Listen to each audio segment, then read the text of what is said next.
zvenyika ino ubate mashoko manyuwani, mashoko matokuru hoedenga. Haleluya. Amen. Fara kwamuri. Yes. Uchiona vanhu vachinoita vanhu vari kusiya mabasa avo nezvavari kuita. Vamwe vane hope vakaita mabasa asi vasiya hope kuti regai tinonzwa shoko. Chinhu chakakosha chavari kuona kukosha kwachakaita paupenyu hwavari kurarama. Haleluya. Amen. Une nhamo mudikani kana ukaona uriwo mudzivisi. Pane vari kutsvaka chakanaka, iwe uchidzivisa. Nhamo inotokushandukira chete hazvikoni.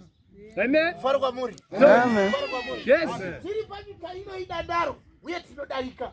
Rangarira nezuva ramangwana kuti tichava papi. Haleluya. Yes. Nokuti mabasa ako achakutevera. Mabasa ako achakutonga. Haleluya. Amen. Uchiita zvakanaka unoitira iwe. Uchiita zvakashata unozviitira.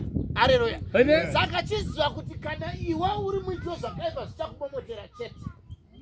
Fara kwamuri. Glory. Fara kwamuri. Amen. Makambona ndinoziva chinozvinda. Toziya. Mungagona kuti kunoenda kumba kwenyu kana uchizva asi kabudira pane vanhu ini chinoachita dziso chisingatomboiti. Amen. Iwo musi iwoyo wokupedzisira kwenguva wakubvomvonyorwa mabasa ako. Haleluya. Zvafanira kuti munhu akafumurwa upofu kana uroyi pakereke unonzwa sei? Haleluya. Amen. Fara kwamuri. Yes. Chingotora nguva yekuti zvose zvichabuda zvatinenge takambovanza zviyashi. Haleluya. Zvose kunenge kwachiuya muviri mutsva usingadi kana tsvina, asi nhasi uri kuushibisa uchipfeka magemenzi pamusoro petsvina. Haleluya.